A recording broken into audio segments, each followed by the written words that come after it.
Good morning, good morning, good morning. It is Tammy coming to you live today from my office for this week's version of Sunday Sermon. It is 10:14. I'm a few minutes past the hour of 10. I'm not going to say late. I'm just a few minutes past 10. But it is what it is. I am sporting my Farmville Pride shirt today.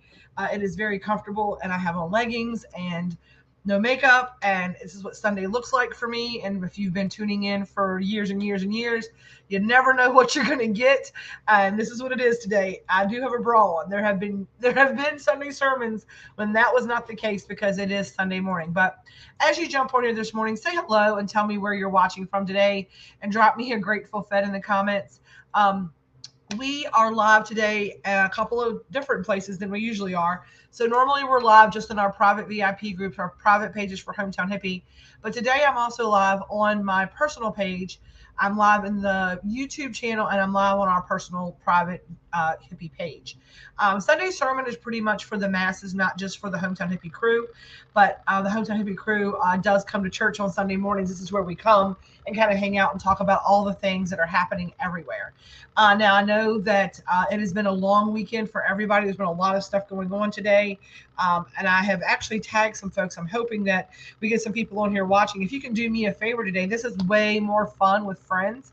And I feel like today is a big message. It actually came into me earlier today. Actually, it came into me like the last couple of days it's come in.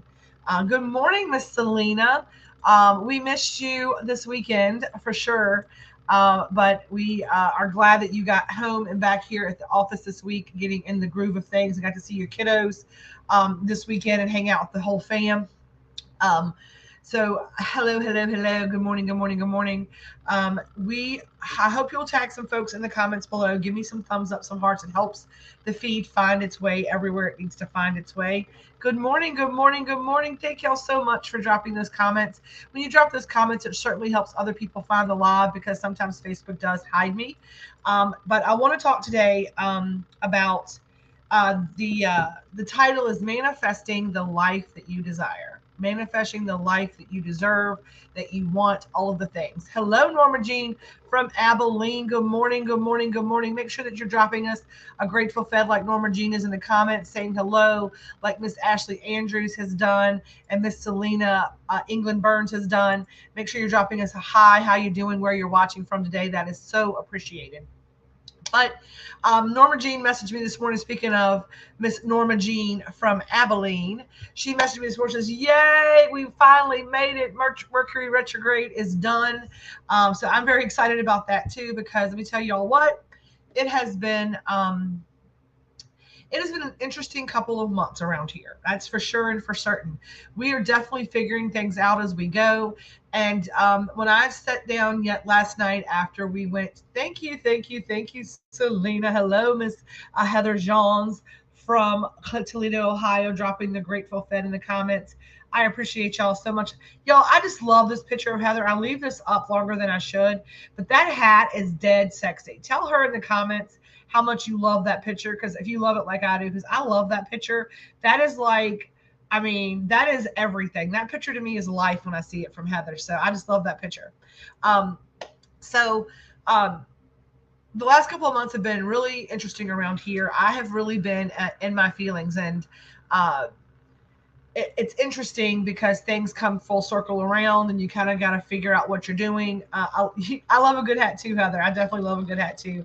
I'm sorry, y'all. I'm going to get distracted today. I am a little overly tired, which you can normally tell, because when you seek the life you desire, sometimes you have to take the body aches and pains that come after getting it, because um, I talk about all the time, and I've commented this, and even in the post talking about this, about speaking what you seek until you see what you said. Right? Speak what you seek until you see what you said. Now, I want to ask in the comments a couple of questions today. This is way more fun with friends, and I don't want to get off kilter or get wrapped around my words like I do sometimes. I'm trying to keep my ADHD and my keeping a long story short, and instead of me doing a short story very long, I'm trying to be succinct today because I really have a lot of things I want to talk to y'all about, and I want to make sure I get them out correctly. Okay. So take a deep breath because everything starts with the breath today. And I'm going to start from the beginning, and I'm going to ask my angels, guides, and helpers to come in this morning and to help channel in the message that they told me I was supposed to deliver today. Because I was told this message was important and that there's somebody out there struggling with believing in themselves and that they have a big dream, but they just don't know where to start. That was laid upon my heart this weekend several times. I actually, when I was out in the world yesterday, got a lot of big messages in from people who walk up and I'm like, no. I was like, I'm not saying it. Like I would get a message like, put your hand, like touch their hand and tell them it's all going to be okay. And I'm like, I can't do that. I don't know these people. No, I'm not doing that. And the viewers just trust me. And the people that I interacted with yesterday in a really one-off kind of way were like, thank you. Like I didn't know I needed that, but I really needed that. I met some amazing people yesterday, but we're going to start today to make sure our message is succinct and I'm not going on a tangent. We're going to take a deep breath and we're going to do that together. So let's do that together and get our energy grounded this morning. So if you're watching, wherever you're watching from, do me a little favor. Stop for a second, say hello, tell us where you're watching from. Drop us a hashtag Grateful Fed in the comments. Because if you're here, your family, and you go ahead and join the Grateful Fed family, just drop us a Grateful Fed in the comments. And then I want everyone that here just to do me a favor. We're going to inhale the good stuff, breathe in through our nose, deep and full, right? Letting that air fill up every place it needs to fill up in your body.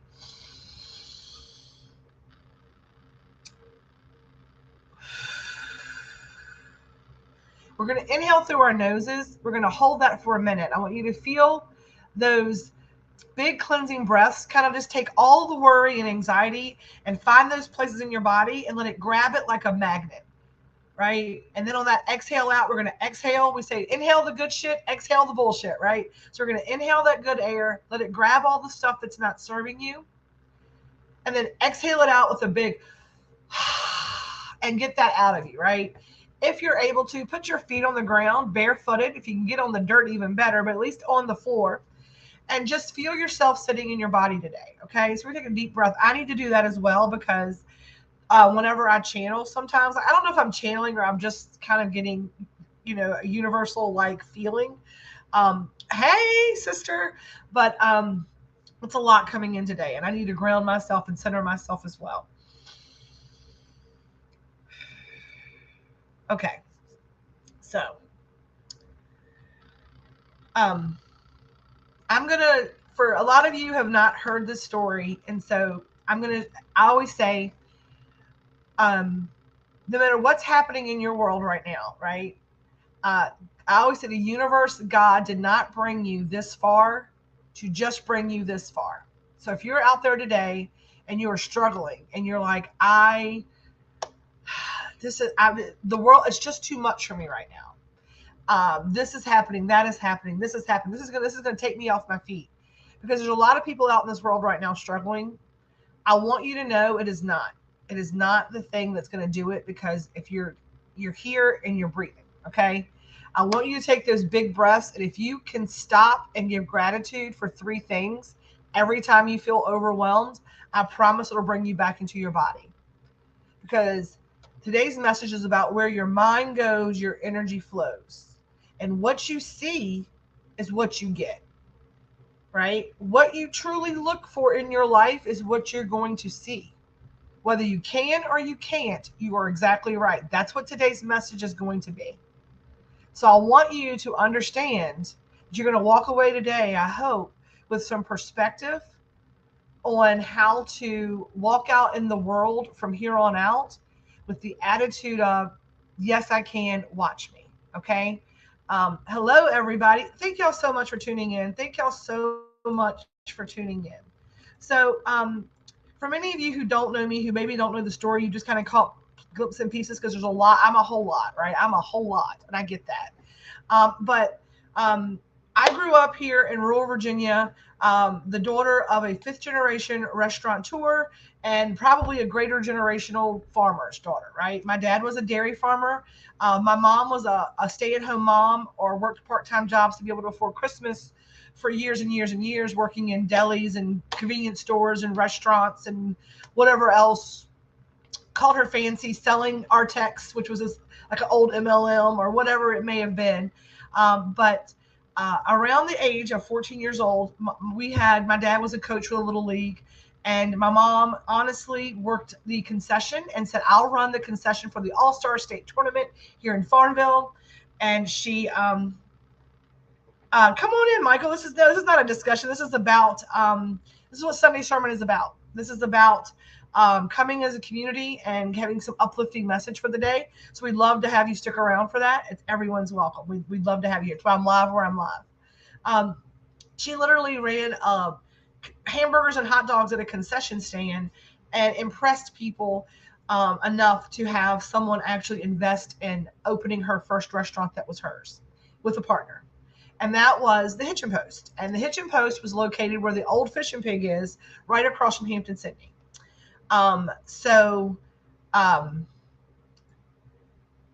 grew up knowing, like watching that, right? My mom worked hard, and she used to tell me that even at that age, because I had jobs since I was 10, like if I wanted a job, like the way they told you, how do you get a job? I was like, how do you get a job? They're like, you go and you work your ass off. Like you go and you tell somebody, I want to work for you.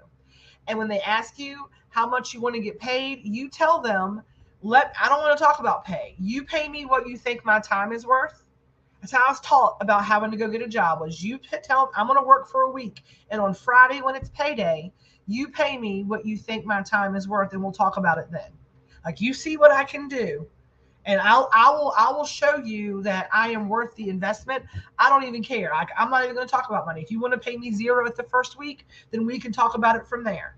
But I know that you're going to see value in me, and I'm so sure about it. I'm going to bet a week's worth of my labor to do that. They used to tell me that your work ethic, right? They used to tell me all the time. This is how I was raised. My dad said my mom and dad both were small business owners. They both worked for small businesses most of the time. And I asked one time, like, why do you do that? It's like, it's not yours. My dad says, whether your name is on it or not, if you did it, your name is on it. Treat everything you do like you were the owner. Like, give them that same respect.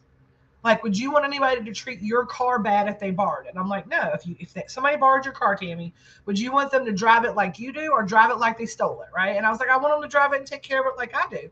He's like, exactly. So when you are in the possession of, or you're responsible for someone else's property, and their property is their business, right? And you're responsible for doing a job for somebody, treat it like it is your own. So I have always, even when I worked for Travelers and Selective and all these different places I've worked for, I have always tried to go in and give that person the same level of attention to their work as I gave to something that I owned, right? And so I was taught that. So that's number one, like laying the foundation. Can anybody else relate to that about understanding the importance of giving it your all, right? And I kind of grew up, instilled upon me the can-do attitude, right? And when I watched my mom, who did not have the money, she always used to love or want and talk about if she had her own restaurant, right? She would just love to have her own restaurant. But she knew, working at a convenience store with a farmer as a husband and having 3 kids, and not my mom had a GED, y'all. I mean, she had a GED. She ended up graduating from college as an adult. After all her restaurant stuff, she also did that. But I watched her manifest by working hard, and people seeing that and saying, how can I make your dream come true? How can I help you make your dream come true? Now, there were ups and downs with that. My mom always felt like she worked for somebody because they invested in her and she appreciated it so much, right? So I was really, when I came into my own here, I have not had any investors at all because to this point, because I never wanted to feel like I worked for somebody, right? But I watched that from being a small child into my formative teenage years. And I knew that when people were like, how are you going to afford it? I'm like, I want to do this. Like, oh yeah, how are you going to afford to do that? Right. I would say it doesn't matter. Like, if you want it, you can make it happen. You just have to, it might take 100 years, but if I want something, then you keep trying for it. Like, just because you can't afford it today doesn't mean you can't afford it tomorrow. Right. You should never give up on your dream the day before it happens, right?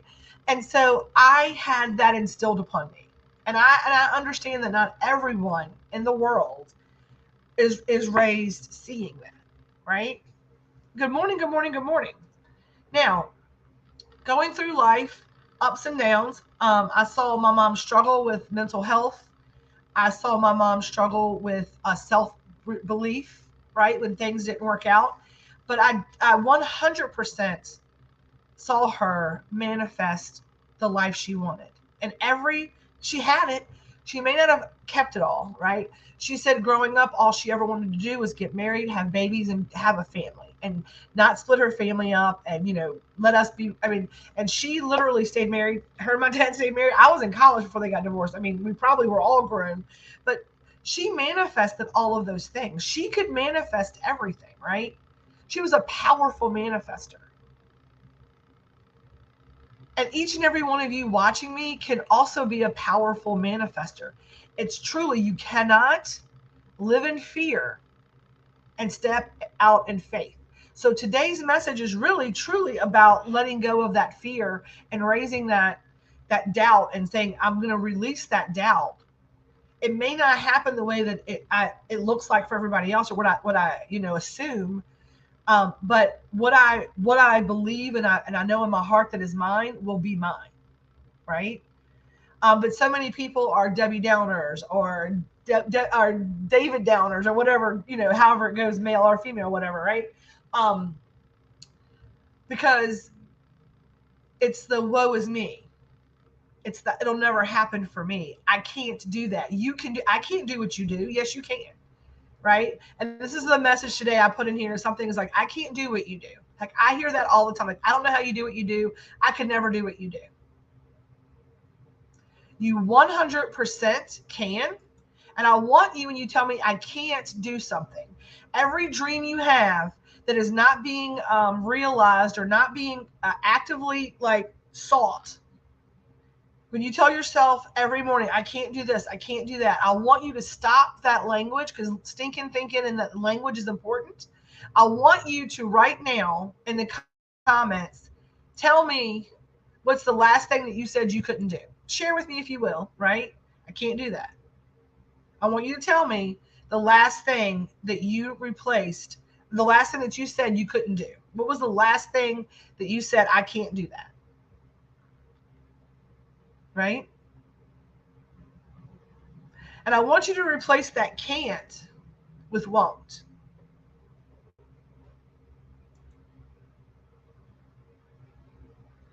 Right? I want you to replace I can't with I won't. I can't take that hike. I won't do that hike. You can. Even if I mean, there's things like, there might be I am not physically capable at this time of doing an activity. Maybe you're bound to, some, I understand that. Maybe you have a broken leg and you can't go swimming, right? You won't go swimming. Like, I'm not physically capable of doing that. But things that you are physically capable of doing. Physically capable of doing. I can't read 100 books in a year. I won't read 100 books in a year. And I started just making those micro changes in my life whenever I hit 2018. Well, 2019. 2018, I lived in I can't. Because just like I talked about watching my mom manifest her life, all these things, I was very, very, very connected to my mom. A lot of my identity was tied into giving care to her, being her companion, being her daughter in all intents and purposes, right? My place in this world was a lot of the place in this world was about being Julie's daughter, right? A lot of my identity was encapsulated in that. And in January of 2018, I lost my mom. She's very young. She should still be here. Like I said, never stepped in her power, never took care of herself. Never, she could manifest, but she just did not live in flow, right? It was very much hills and valleys, right? And I struggled because I believed that there was and I say, this is where two things can be true came from, right? I loved my mother with all of my heart, and I still always do. But I was struggling in my grief whenever I was finding anger in my grief, right? I was angry at her for making not making the changes to control her diabetes, not making the changes sooner to quit smoking so that COPD wouldn't put her on oxygen at 50. You know what I mean? I was angry at all of those things that she didn't do that would make her still be here. And in that 2018, as I was living in that, I'm blaming and projecting and being mad at, I realized that I was doing that exact same thing. I was smoking a pack and a half of cigarettes a day. I was at my heaviest. I was sedentary. I was always not feeling well, tucked to the bed. You know what I mean? And in that 2018 year, I let myself go. And in July of 2019, I decided to take my life back. And this journey began. And there is a part of me that understands that everything happens as it's supposed to. That, but for all of these pieces and parts, even the tragedy and the grief and it's not fair that I don't still have her here. So much of this is intertwined into the destiny of what's going to happen, right? And when we make excuses on ourselves, and that's what I said whenever I decided in 2019, I walked out of my bathroom. I was walking from the shower out of my ensuite to my bedroom, and I felt like I could see my belly about 3 minutes before I could get to my face. I'm like, in the mirror, I was like, I just saw myself in all of my glory. And I was like, I am doing nothing more than kill. I really truly looked in that mirror. And if I'm not lying to everybody, I saw my mom looking back at me. I saw what was to be if I didn't make a change in that moment. And I went back in that bathroom and I closed the door, and I had one of those Lieutenant Dan come to Jesus moments. And I cried and I screamed and I said, what am I going to do? I'm not happy in my life, in any place in my life. And I had rock bottom. I had tons of medical stuff. I said, I just decided to control what I could control first, which was me. And I said, I'm no longer making excuses. I took ownership. I took ownership of my own creation of my own chaos, right? My money was bad because even though I knew I had bills to pay, I get a paycheck and still go out to eat and order some Amazon because it wasn't going to pay a bill if I spent $10 here or $5 here or, whatever. When that made no sense, that wasn't good money matters. I was broke because I was spending money I didn't have. I needed to find more money and more work to be able to get myself out of my financial bind. So I took on a secondary income. I was not getting along with Red. I said, we have to either fix this or walk the fuck away from each other because I am no longer living in this kind of misery. So it says, I could never do that. You could do that. You just choose not to do that. Right? And this is where if you're not changing it, you are choosing it. So if you are miserable in a situation and you say, I don't know what to do. Yes, you do. You have to change that situation. If you are not changing it, you are choosing it. I told her, I can't control what you do. I can only control the energy I expand. And if our energy does not match, I can't do it. I started making those moves in my life. I was like, I can't, you cannot pour from an empty cup, right? So when you're doing all these things, it starts with self. It starts with the message I've been giving for 1,000 years. I love you, Tammy. And when you love yourself, you treat yourself like something you love, right? And we're going to be master manifestors and take our lives back. It starts with taking ownership of self.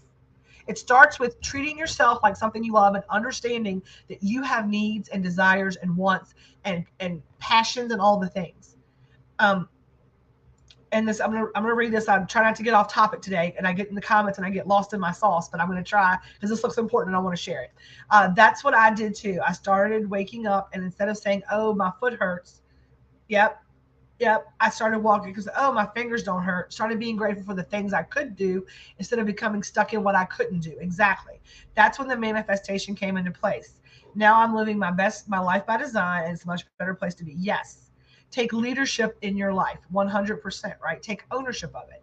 Own your bullshit. Own it, right? Don't be mad. It's like when you get mad at the bank because you overdraw. The bank didn't overdraw you. You using more money than you had in the bank is what overdrew you. And the more times you blame somebody else for that, the more times that you have to take ownership and self responsibility in every place in your life. And people get so mad at me when I have this conversation with them. They think I'm preaching at them. They think I'm telling them how to live their life, and I don't understand. And I'm like, no. I'm like, that's the problem. Is that you want to live in the woe is me, and I don't have room in my space for that. People are like, oh, are you okay? I'm like, I have some medical things going on, but I'm going to be fine. Like, are you really going to be fine? I'm like, why are we even? I'm going to be fine. You can hold space for full healing, hold space for full healing, but let's don't live in that. Oh, what's going on? What's happening with your health? I'm fine. We're not holding any space for being sick. We're not holding any space for living in the woe is me. The world marches on. But until you take ownership, right, of your life, and you understand that you have the power, 100% control of the power to create and to live in the life that you desire. You have to raise all of that fear of I can't to the space of I will, and I damn right I will, and I can. I can and I will. I can and I will. When I say you speak what you seek until you see what you said, it is honestly not just like, oh, I'm a millionaire. Oh, I've got a new relationship that they love me undoubtedly and they're perfect. Oh, my job is amazing. Oh, my family never fights. It is not that. It is saying those things. It is saying, um, all things align in my life perfectly for harmony. It is manifesting that, and then it is doing the things that makes that a reality. And it is not fixing everybody else, but it is determining who can be in your energetic field. You are the sum of the 5 people that you spend the most time with. And if you were spending the most time with woe is me, I can't do that, we're always broke, nothing ever works, and it's always raining, you are going to be that person. That's going to be the sum of who you are. Hang out with people that give gratitude, that support and uplift, that hold space and send love and light, that operate from a heart space. You have to take control of your life. Maybe if you're thinking about this, I want to know, are you a positive Patty? Are you a Debbie Downer? Are you a in the middle Mandy? What are you? Middle, up, or down? Up, down, or middle? Where do you think you fall right in this moment? And I want you to be 1,000,000% honest with yourself. And I want you to be 100% just what it is. Like, be truthful about it. So Heather says, well, y'all are commenting that, because I have to also, like with my throat, I have to take a sip of water, right? Look, when I started living for myself and my own future, I was lonely for a minute.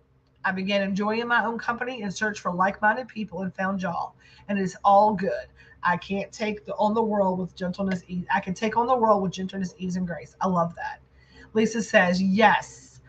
Live in the knowledge that what will be. Stressing will not change it, so live to the fullest. Be thankful for the sun and the rain, the joy and the pain.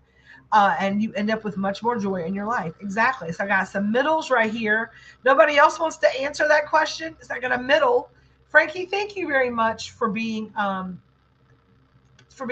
right? And I think a lot of us, I try to be very much alike. Let's hold space. There are days when I am the Debbie Downer, and there are days when I'm dead in the middle, right? If right in this moment I feel like I'm in flow pretty good, right? We're in flow, we're getting there. And I try to always look at the bright side. I don't say this happens to me. I said it happens through me, right? Like today, when I talk about what I'm talking about today. If you're living in a mess, just hold faith, right? My message going to be my mess always turns into my message. The mess that I lived in from 2016 to probably 2018 was a mess. If you would have known me then, and probably for a few years before that, I was definitely not the person that you see before you today. I would have had an excuse for everything. I was jaded. I was rude. I spit poison darts. I talked shit about people. I did. I was like not living in my soul's purpose and definitely not awake. I have decided now that I live from a place of heart space if I can. I try to lift everything up to a heart space. But I love the fact that only Frankie wants to share if she's up, down, or in the middle. So nobody else wants to share where you feel like you fall on the positivity train. Nobody else wants to uh to jump in on that one, right? So I appreciate you, Frankie, for doing that. But I do think we all live in the middle. But I want you to think about the people that you hang around with. Heather said this. I'm gonna put Heather's back up for a second, right? So Heather was talking about when she started living for herself, it was lonely for a moment. Every time that we go up the spiral of a lot of middle people, a lot of people. I love it. Norma Jean says that I'm on the upside of happy positivity currently. I love that. Most of the people are in the middle, right? Most everybody is in the middle. But when you think about this, right? Think about your friend group. Who are you? That's why I asked that question, because who are you in your friend group? Who are the friends that like kind of pull away right now? Like maybe they're falling off, or you're getting closer to them. Whenever there's an expansion of your energy and a raising of your vibration, you will notice that that will happen. When you go up the spiral of awakening, enlightenment, whatever you want to call it, as your energy expands, as your vibration rises, we are all vibratory creatures. And if people don't vibrate at the same level as you, you just don't get along. There are people who are perfectly beautiful people who are wonderful human beings that other like I love them so much. I get in their energy field and I'm just like, I don't know what it is, but I can't. Like it's almost like a magnet where it pushes apart like polar opposites, I guess, where it like actually pushes you. It's like an anti-magnet. There's people and they're beautiful, wonderful people, love them. I have friends of mine who I love, and then something changes, and then I just can't. I can't be. It's like our energy's like pushing each other away. It's like I can't be around them, right? On the top, there we go. So she's now. There was a time when I was in Debbie Downer, people didn't want to be around me. Now I'm so positive, sit on the side of yes, I will. I have faith. I love that. I love that very much. But so when you're lonely, like Heather says, you're lonely for a moment. I understand that. There was a time, and it's so interesting. I have a group of girlfriends, and we had a little falling out a few years ago over something that I want to get into. It was silly. At this point, at the time, it wasn't to me. It was very much a sticking point for me, and it was very much a projection for me of like the fact that I did not. All I thought about was work, and then I saw them. I think it was an issue for me, but we didn't talk. We had some of us still haven't talked really, but one of my friends, I was like, look, right now we're just not energetically matching. I don't love you any less. I don't love any of my friends who I no longer really hang out with any less. I'm just, what can I say? I can love you from the balcony right now. Like right now is not the time for me to love you actively in your space. Hi, Lydia. Let's see what Lydia has to say here. Normally on top, but been on a roller coaster all in the last couple of weeks. Post weaning depression with mood swings and having to find a new job have really been making me go from bottom to top. So I'm going to tell you this, and we understand that. So y'all, let's do something real quick. If y'all can send some heart energy to Lydia to help with all of those things, we're going to send you some love energy, Lydia. So what I'm going to encourage you to do is look at the people that you surround yourself with, right? I want you to lean into your faith. I want you to know that your faith is there. And when you're having those mood swings, now the post-weaning depression is going to be a lot of hormonal things. So give yourself grace for that. Your body is doing what it's doing, and you can't really control that too much. That's one of those physically incapable things to control that. I will say that there are dopamine boosters and things that you can use to help you with that. So look at your pheromones. There's pheromone things you can use to help boost that. I know you have some products probably that help that. Also, finding a few moments to take those deep breaths when you're feeling that way will really help center yourselves, right? To kind of help you like, right, when it's happening, like you said, this too shall pass. So when you're having those down moments with the post weaning, like this too shall pass. This is a part of the cycle of everything that is, and but for this, I would not get to enjoy all of these other things I get to enjoy now with my child. So the with the post weaning things, that's something that we're gonna hold space and send love for you too. With the new jobs and all the things, is that God never gives you closes a door without opening a window or a bigger door, right?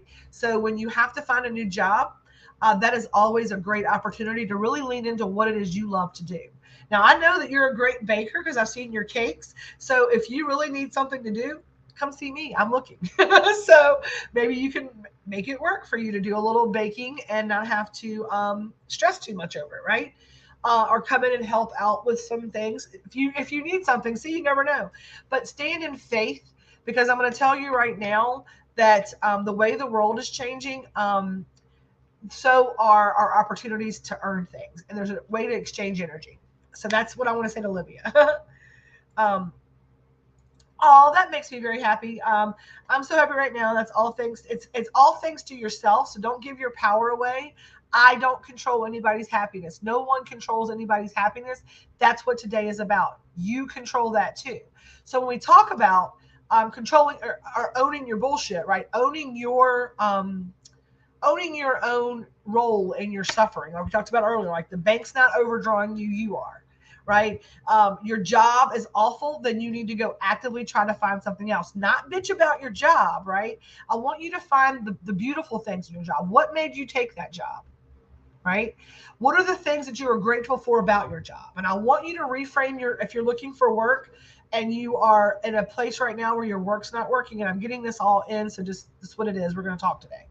um, if you're in a job right now that you are not enjoying, or that you are ready to, you're just done with it, it's making you miserable, all the things, I want you to sit down and I want you to write a list of the reasons why. Because everybody, when you start a new job, you are like, got the job I wanted, so excited, everybody's like, congratulations on the new job.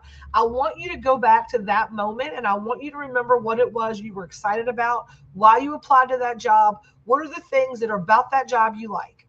Even if it's like, I get an hour for lunch, I don't care. Find 5 things that you love about your current position. Okay. Now I want you to take and I want you to write down all the things you hate about it, all the things you hate about your job. And then when you're going to the next thing, I want you to take those things into account. That's going to give you your ability, right, to be able to know what to look for, questions to ask at the interview, take control of what it is you might want to do in the future. What are positions that have these things, that don't have these things? That is how you take control of your life. You don't let that control you, you control it. Those are the micro moves, right? You can't complain about always hating your job if you never take the time to really figure out what it is you want to do to earn money. And when you say, well, I have to, no, you don't. You are choosing. Everything in your life is 1,000,000,000,000,000% your choice. Now, when other people, you can't control other people. You 100% have the ability to control how you relate and how you react to all of it, to every piece of it. If my husband goes out and does something that I do not like, I don't like it. It affects our house. It affects me, and I don't like it. I can't change what he did, but I can change my relationship to it in a way that I can live with. And it might not be the exact thing that I would have done, but I can change the situation that I don't like and make it in a way that I can cope with it. He goes out and buy, okay, that is your new car. I'm not on the title. I'm not paying the insurance, whatever that may be, right? He goes out, and I'm trying to think, like, he quits his job. Okay, sweetheart. Well, you have responsibilities for job. There's just a way that you can control that for yourself. You can't control it for other people, but you can control it for you. There are people around you. Hang on, let's see here. There are people around you that may not accept you living life for yourself. My daughter can't understand that I no longer live my life for her, waiting for her to call, doing what she wanted me to do, but that was not an authentic me.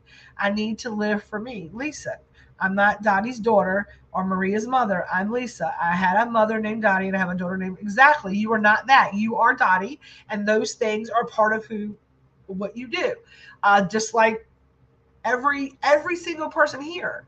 And I know that sometimes people who are really in their feelings, right, about their life, right, and I'm going to say this, and I've had these things. You cannot become what you want by remaining who you are. That is doing the same thing over and over again and expecting a different result, right? Well, I assume people would know by now. Number one, don't assume anything. It's one of the 4 agreements, right? Don't assume anything. But you cannot become what you want by remaining who you are. And in that moment in that bathroom in 2019, when I said something has got to change, it could not change with me remaining the person that I was in that bathroom. It cannot remain with somebody who was operating from fear, from grief, for all these low vibrating things. I could not become highly vibrating, holding on to all that low vibrating heavy stuff. And neither can you. And neither can you, right? So when I talk about replace the word can't with won't, that is about you taking ownership, right? And saying to yourself, I can make a decision in this moment to do something different. It is about stopping and being conscious with your language to yourself.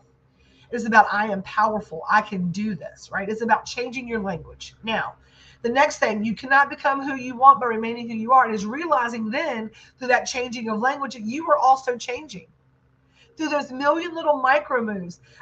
Because before you can actually, that first thing is a mindset thing. It is stopping in your mind and changing a word. It is mindset change. It is the noticing of, right? It's just the stopping and the noticing of. Noticing of, oh, I am saying I can't when I just won't, right? So it says, can you give me a ride? I can certainly give you a ride. I will not, because I'm not willing to do that. And that's the honest conversation, right? I have a car, I have gas, I can't. Yeah, you can, you won't. And that's okay. And being able to set a boundary, and that's what that's kind of about, right? It's setting a boundary with yourself. Because in that moment, you're realizing you're not like, oh, I can't. You make an excuse up. You are owning it. You're just like, I won't. I will not. No, no. That's a full sentence. No, period. And people should be okay with that. And that's the first thing. And sometimes that is doing that for yourself, right? It is setting a boundary with you, right? When you're lacking money, I'm like, I can't, I will not spend this money. No, Tammy, I will not. I will not buy this. You need to pay a bill, right? This is this and this. You have to understand you will never be finished with the work. It's a lifelong commitment. But the rewards that come are priceless. Be rich in life, love, and faith. You can conquer the world. Good morning, good morning, good morning. Somebody must be jumping on here. It's probably every line to somebody. But I'm glad you're all on here this morning, right? Hello from Victoria. I guess it was Kathy. But you cannot become what you want by remaining what you are. So understanding it's going to get lonely for a little while. You're going to lose some friends for a little while. Life's not going to look the same. You may change jobs. You may change professions, right? All those things can change. But you cannot become what you want by remaining who you are. Doing the same thing over and over again and expecting a different result is the definition of insanity. When people say to me all the time, like, oh my gosh, you change things all the time, I'm like, if something's not working and I'm losing money, it makes no sense for me to keep doing it over and over and over and over again. Right? And ego wants you to say, ego tells you, ego whispers in your ear, this is how it's done. And this is why we all stay in this place, because we have this ego. And we hear ego, everybody thinks about egotistical and like kind of braggy. Ego is your self-created personality body that is invented you. It's the voice in your ear that keeps you little. Its job is to protect you from embarrassment, from failure, all these things it teaches you to be afraid of, right? When you hear egotistical, that's pridefulness. That's when you make it happen, right? But your ego whispers in your ear, you can't do that. That's ridiculous. Somebody's going to think you're crazy. You're going to get embarrassed. What are people going to think when you speak what you seek? What are people going to think when you are overdrawn in the bank, you're 100 pounds overweight, you're going to repossess your house, and you tell them that you are going to go home and in the next 12 months, you're going to not ever have to ask anybody else for a paycheck? They tell you you're crazy. That's what I did in 2019. We moved home in October of 2019. from our house in Richmond where I lost everything. I was bankrupt. I filed for Chapter 13 to protect my house, could not make the payments, went ahead and filed full and final bankruptcy, lost my house, lost 2 cars, everything. I'm still renting the house that I rented in 2019 from my friend when I moved here. Um, we just got our new, we got our truck the next year in December, and I got my Volvo. Before that, the Buick I was driving, my cousin had an extra car and was selling it. I took over the payments. It was basically leasing that until it was paid off. Then I paid it off and I traded it in, and it had 200 some thousand miles on it. It was reeking around. I told my husband in October of 2019 when we got back here. It's probably November, maybe the 1st of December. Don't hold me to my dates. Evan was living with us. We were sitting at dinner time, and I told the two of them I was working at a call center from home, and I was having to clock in to go to clock out to go to the bathroom, clock back in, getting calls like, "Why were you in the bathroom for 30 minutes?" I was like, you know what? I am almost 50 years old, and if another human being asked me why I was in the bathroom for so long, I might literally implode. And when I'm making a million micro moves, I said I am done allowing other people to control my time. I knew ever since I left being an entrepreneur, there was something in my soul that said to me that was what I wanted to do. But because I lived in the I can't, I will not, I can't. I have bills to pay. It must be nice to be able to do your soul's purpose. I got big girl. I say all the time, like, that must be cute for you. I'm glad that you have mommy and daddy's money, or I'm glad that you have the ability and the freedom to just go live your soul's purpose and go whatever. But some of us got big girl bills, is what I tell people. I got big girl bills. I was that person. I lived in the Debbie Downer. I was that friend that nobody was like, oh, woe is me. I gotta have insurance. I'm sick. I'm always sick. I gotta have insurance. Right? All the things I told myself, I was that person. And then when I had that awakening and I was like, I'm taking control of my life, the first thing I took control about was my food. I've let it go a little bit, but I took control of my diet and my health. And I can control everything about that. It was me. What I ate, how I exercised, all of that stuff. I 100% controlled that, and I took control of that. The second thing was, it's like, okay, now I got this controlled. How do I control, what's the core reason I'm miserable and eating? What was causing these emotions? I did the shadow work, right? Million micro moves, a little bit at a time.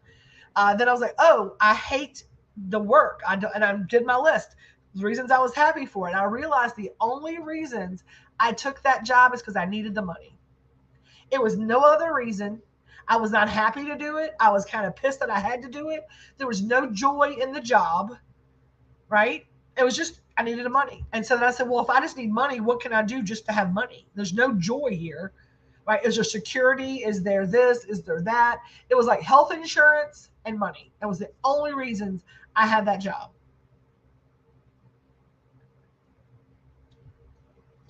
But a few people I liked, most of them I did not. Most of them I did not align with energetically or anything. And so I set my husband and my son down at the table, and I said to them, and I looked at them in the face, and I said, and I'm going to tell you the truth, some of the 5 people, Red's come a long way. I was like, I don't know when, but I don't know how, and I don't know how exactly. I said, but my soul's purpose, I love with all of my heart, the thing that brings me the most joy is helping people. I'm not a nurse. I'm not a teacher in that respect, like a classroom teacher. I said, I love feeding people. The thing that brings me the most joy is sitting down at a table full of people talking and are around food and feeding and watching people eat my food. It just brings me joy. Watching people dance when they eat a bite, hearing the feedback about how that was delicious. Yesterday, seeing people come up and get a cheesesteak at 11 a.m. or 12 in the noon yesterday, and then come back through and get 2 more to take home because they were that good. And waited a 30-minute line. That made my heart big, right? And I told them that, and Red's like, we have just lost everything. We have scrimped and saved to be able to buy groceries this week. Good luck. And I was like, we sat down and I said, you have to, who I was and be like, it'll happen. Changing who I was to become who I wanted to be met me and Red sitting down, and I said, Red, I have to do this. He's like, I took care of the bills, all the things. I sat down and looked at, what do I make? What do I put in the bank? What is my responsibility to our household for money? That was the reason I took that job. My responsibility to my household to pay all of my bills, to be completely like break even in our house. I didn't have any extra money for Amazon, but if I could put this in the bank every week to pay our bills, that was my 50% with groceries, gas, all the things. That wasn't Christmas presents, because not most of us don't have that till Christmas anyhow, right? I didn't have a single. I don't have a single credit card. I do right now. I got to get some paid off, but I didn't have a single credit card. Nothing at the time. I had $500 a week. That was my responsibility to put into our household account. So then I took personal responsibility, and I worked at that job until my side hustle, which was Pure Romance. I had zero problems, and I had enough money saved up in my little savings account from working it that I could have a month of $500 a week in case I didn't make it that week. I had $2,000 in my account when I quit my job to say I'm doing Pure Romance full time. Then Pure Romance full time allowed me to work my schedule how I wanted to really lean into what I wanted to do. And that's when I started doing Hometown Hippie, right? But I had to stand in faith when I did it. I had to not be afraid of it. And the person that I was would have been afraid. I got big girl bills to pay, right? I would have done it. How many of you right now are not taking that leap because you don't even know what it costs to take that leap? To live in your soul's purpose, to take your life back. How many of you know how much debt you're at if it's money? A lot of us struggle with money right now. How many of you that are struggling with money, how many of you that are struggling with like your job and not wanting to do it, not sure how you do it, know exactly what you need to be able to leave that job? Know exactly what your debt is, know exactly what your, because you have to do that. And it's not, oh, I want to leave this job. It is the micro moves, right? It is honestly taking control of your life, owning your responsibilities.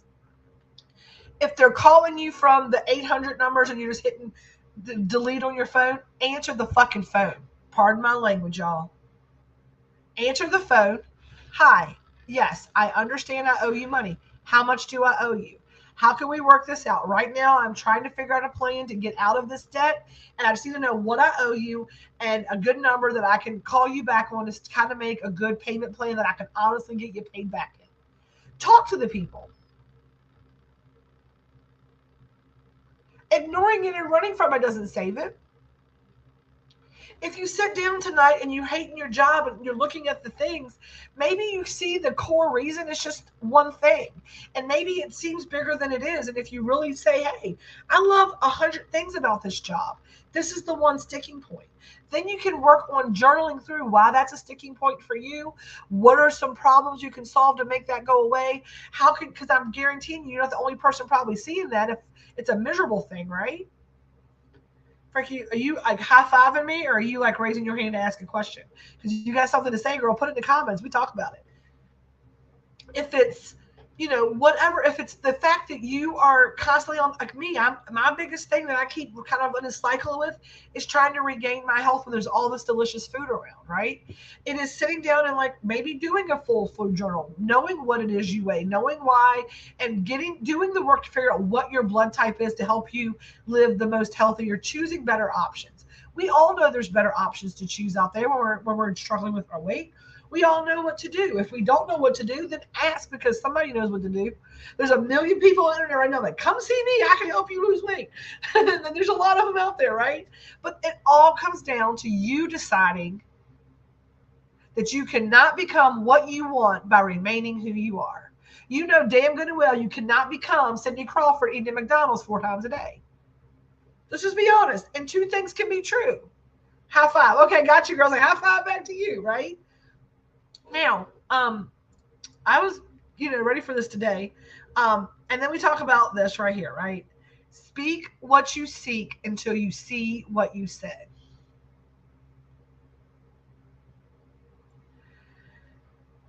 And it probably all starts with this right here. So everything else we talked about, it probably all starts with this right here.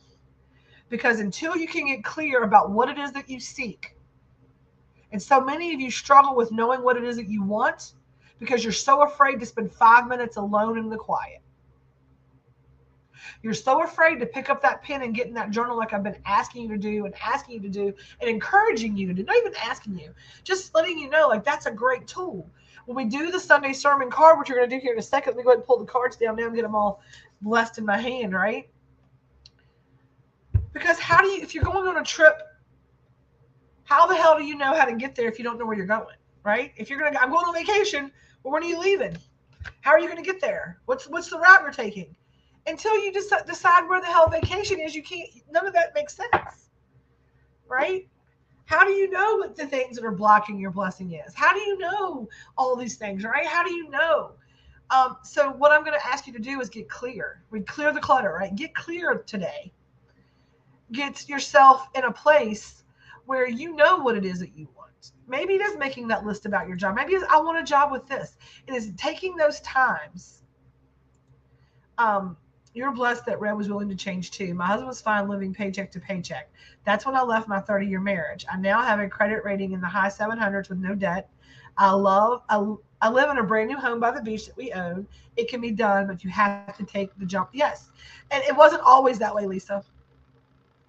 Red, it was 2 years. Red was the biggest person. I'm going to be honest with you. And this is just full transparency. If you just tuned in, like, I'm as authentic as my food, y'all. Whenever I sat down and told Red and Evan that I was going to leave my job, and I told him I was going to do that, he was like, "You do it. Figure it out. I work. Like, I have to work." And he always like, "Can you do this?" I'm like, "I have things." He's like, "Well, you don't have to answer anybody." He was not on board. But I told him, I was like, and I will be honest, and if he's watching this, he'll tell you. And it was a tough conversation we had. I said, either step up or I was like, the what you give me is what you're going to get from me. The exchange of energy is going to be equal between us. I love you. And there have been months in our marriage. There have been years in our marriages. There's been weeks in our marriages when he told me, I got to love you from the balcony. Maybe not those words, but he had to, I got to love you from the balcony. And I've had to love him from the balcony. Right? I love you the same, but right now we are doing this. And I say, even when I've shook the sieve, sometimes Red's fallen through and I've gone up the vibratory level. Other times when I'm in a moment, I've shook it, he's moved up and I've moved down. But I'm going to tell you what I decided was that I don't believe anybody should stay in any relationship. Everyone has their own relationships. For me, personally, with that, and that's it. It's a big thing, right? You have partners, it's 5 people, right? Red and I always go to bed together. We don't go to bed at the same time. One of us sleeps in our recliner usually till, but we sleep in the same bed every night. And we made a vow to love each other and to be with one another through all of it. And for me, it works because I love my husband, and even whenever he and I are doing this, we can have our moment where he goes here, I go here, for a minute. Like, we just kind of we do all the things together, but we just understand that we each need our space to kind of process through it. And it has not been for lack of me having to be very self-aware and him having to do the same thing about, and me having to really like take a breath and like, I call it second response, which means like I will write him a letter and I will like tell him like, I'm done. This is it. Like, you are like, if you don't get your shit together, like one of those kind of like Dear John letters. And then I rip it up and I shred it. And then I'm like, hey, and I realize what's making me frustrated. And here's our thing I'm going to say about men. And I'm going to say this just to all of you about men. Red says is that you want to be a teammate, a partner, but you don't always want to be a good partner back. Like, I make decisions because I'm going to live in my authentic self for me, and I do them, and then I inform him of what we're doing. And he says that I would be able to come along with you if you actually brought me along from the beginning. But when you bring me into it after the plan's already made, I don't feel valued as your teammate. And therefore, I get pissed off about it, and then I fight against it because I wasn't part of the process. I'm doing, if as long as I'm doing what you want me to do, and that's not fair to me. And I was like, oh my God, he said that. And I had to hear that and I had to process that. Because I'm like, I'm doing what's best. I'm highly vibrational. I'm awake. You're still programmed. You're still watching this stupid TV. You're doing this. You're doing that. I'm like, wait a second. You're exactly right. I can't invalidate the other side of it. He said, I didn't, have a come to Jesus moment yet. I've got to heal and I've got to do my shadow work on my terms. And so being able to be patient with that and understanding that, and whenever things change now, I try to go and say, hey, this is what's getting ready to come up. I'm very knee-jerky about making a decision, and some of those decisions affect us both. Here's what I have on the agenda. I want you to start processing this. Let's talk about it later, and let me know what your thoughts are. Because he'll come up with a bunch of questions, and I'm like, I didn't think about that. So with that, it's really interesting because it's not always that way. But it took a lot of communication and a lot of fighting about it, and a lot of him not understanding it, and a lot of him not understanding it because I didn't think he would. Right? I spoke what I saw until I saw it, because I was like, oh, he'll never go for this. He won't like this.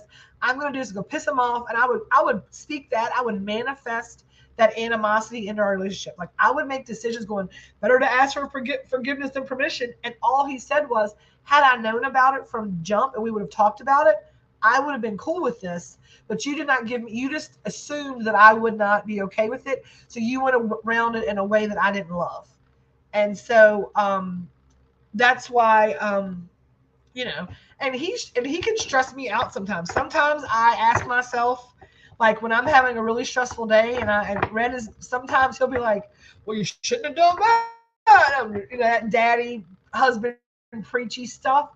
That's one of the things that it kills me. I'm like, you were supposed to be my all in, like nobody, like anything that's bad, you just tell me it's going to be okay.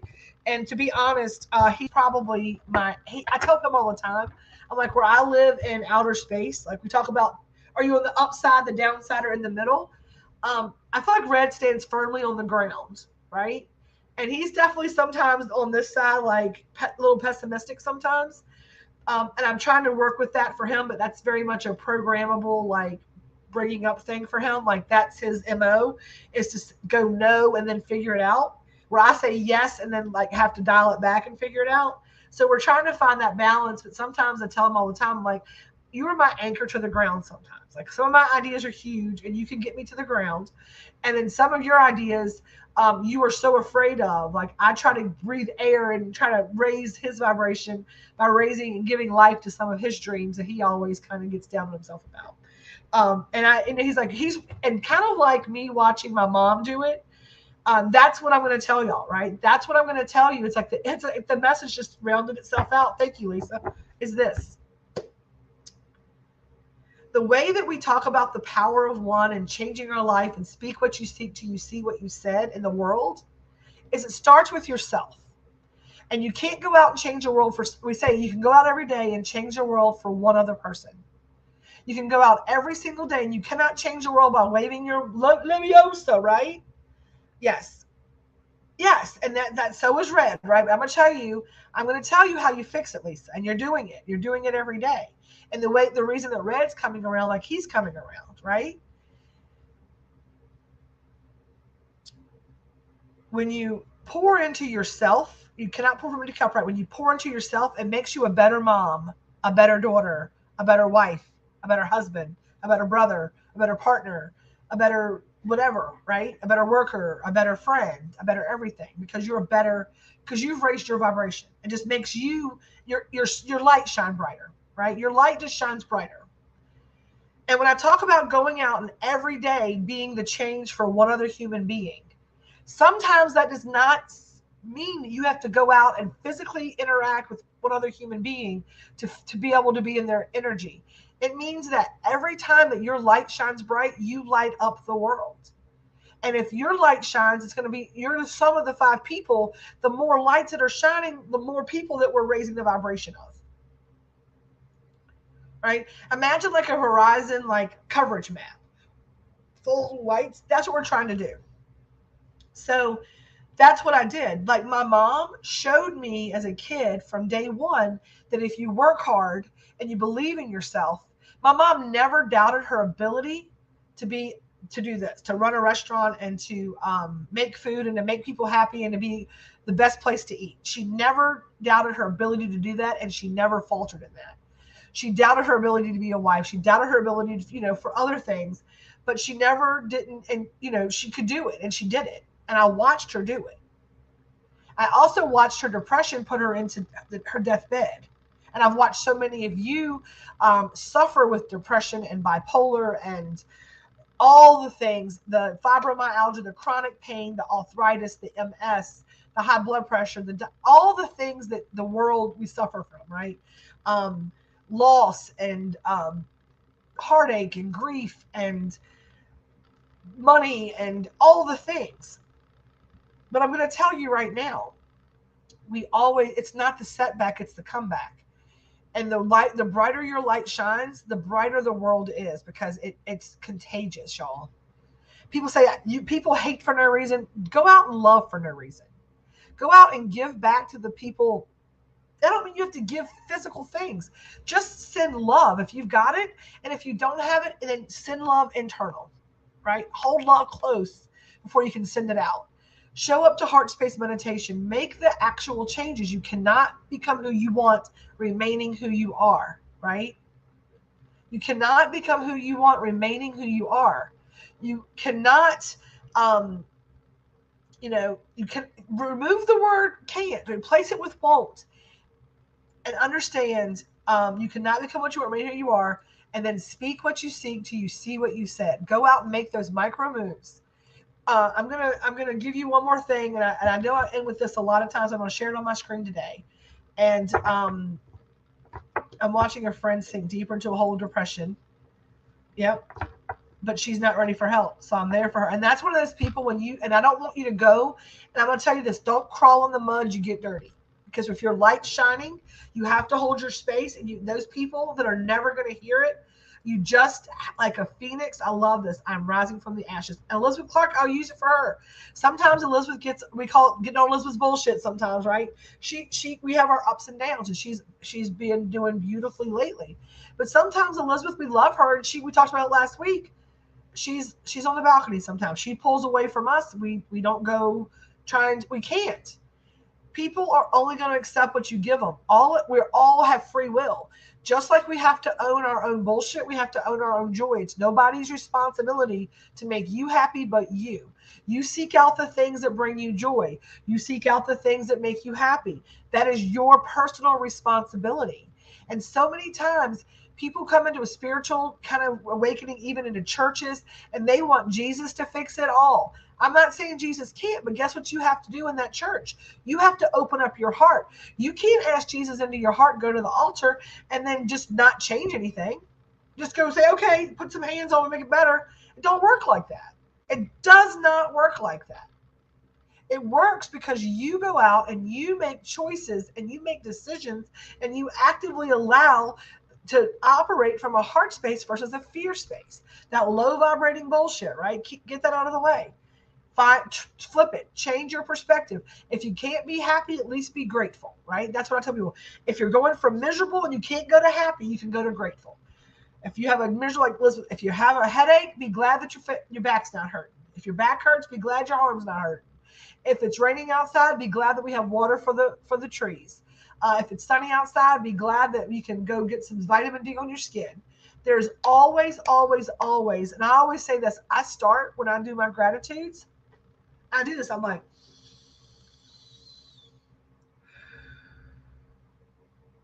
I give thanks for the air that I breathe as it fills my lungs and gives me life.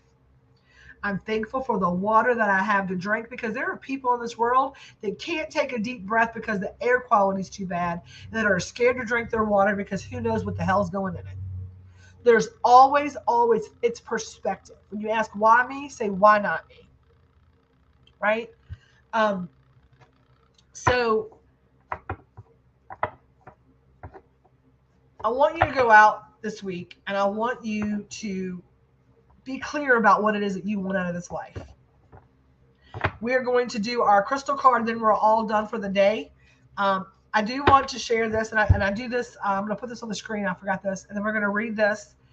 And this is exactly. I've done this a million times, but I'm telling y'all, these words are magic, and somebody needs to hear this today. And I knew that when I pulled it up. Somebody needs to hear this today, and I'm going to leave it on the screen so you can also see it. And we're gonna go through this today. If you want a thing bad enough to go out and fight for it, work day and night for it, give up your time and your peace and your sleep for it.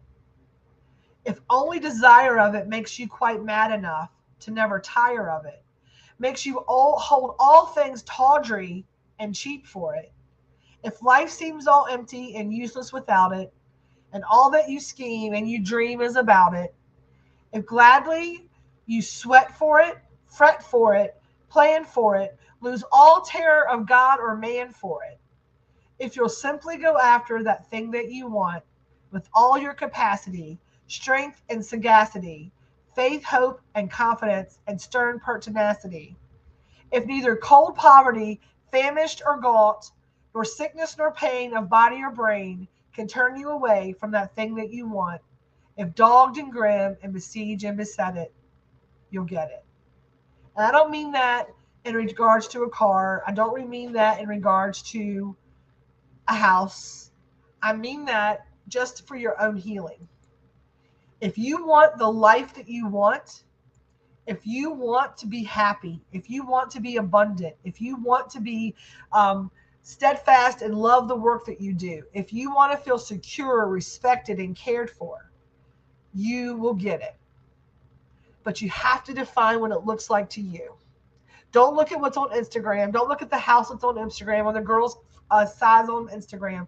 I want you to sit down. I want you to look in the mirror. I want you to love yourself. And I want you to know what it takes to make Lisa happy, what it takes to make Heather happy, what it takes to make Denny happy, what it takes to make Frankie happy or Elizabeth happy or Norma Jean happy or anybody else out there who's watching this today. I can't make any of you happy. I can make Tammy happy. I can go out and fight for the things that I want. But if you want it, you will get it. When I said I was going to do that, I didn't have a dime in the bank, and most days I still don't. But I stand in faith every single day, and I know that I am always divinely guided and I'm divinely protected. I always do my best. I never assume. I work diligently to be impeccable with my language. I try not to send poison darts to anybody out there or myself. I do find things funny. I do look at stuff I probably shouldn't. It's a little low vibrating. We all have our human moments of just laughing at memes that are inappropriate. But for the most part, I really try to live my life in a highly vibratory way. And I'm going to encourage each and every one of you, if you are feeling some kind of way today, if you are not living in your purpose and you know that, if you have more bad days than you have good days, to understand that you can speak what you seek till you see what you said, to just make micro moves every day, change your perspective and change your thinking, and know that the brighter your light shines, the how you can go out and change the world just by being a bright light. You are very welcome. We're going to pull our crystal card this morning. We're taking a couple more deep breaths in. Thank you. And Norma Jean, that poem has driven me. Tony Robbins, that's the poem he did for public speaking to get his career started. And he taught The Will to Win. And that's how I have really operated this business, the Hometown Hippie, the Grateful Fed Catering Company, and the Sugar Magnolia. That's 3 businesses that I run that are pretty distinct from one another. And when I said I wanted to heal people through food, the universe goes, hold my beer. I got you. There is a need for people. There's so much love that can be cooked into with ingredients and like the magic spells that we put. And don't take that the wrong way. I believe recipes are spells that are put together to make delicious things. And based on the ingredient panel, like vanilla is this, and protection and abundance and love and all the things. And that's what we try to do. When I'm sprinkling pepper in something, I tell the girls with Reiki, I'm like, sprinkle in the pepper for protection, sprinkle in the vanilla for love. You know, all of these things. I'm currently manifesting a puppy. Well, I want you to like Take some pictures of the puppy. What kind of puppy do you want? All the things, right? So we're going to take another deep breath today. We're going to ask for the angels, guides, and helpers to come in and continue to guide me in this message and to give me the card that is to the highest and best for the group for journaling this week, to help them to speak, to figure out what it is that they seek before they speak. Give us the card, whoever watches this now or in the future, to give us the card that they need. We're going to take some deep breaths in. We're going to say, so be it and so it is.